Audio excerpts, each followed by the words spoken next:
pingakan mau shisha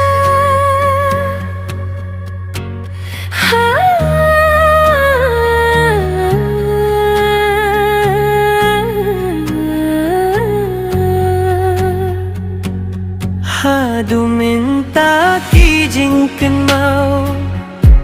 Hangai kidang sa Kipor bapi Damuin katabat nga Ngam laban klet Shu satya Ipa-jongga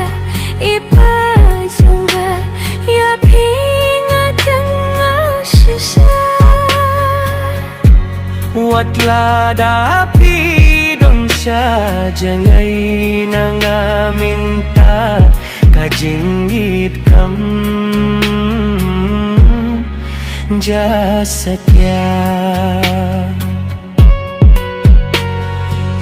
Kijinggi kai jong pikidang yaisa Hado honut ngaman lakasni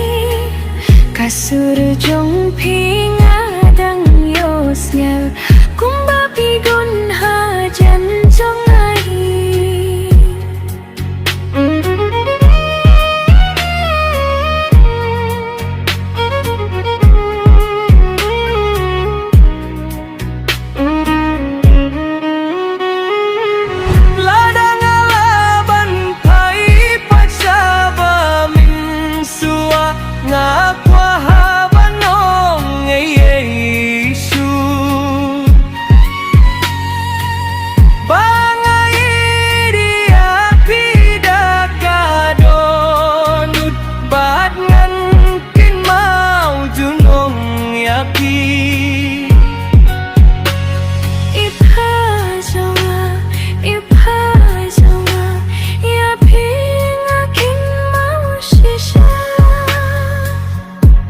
Watla daga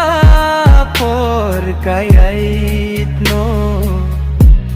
Kijingkan mau kine junun no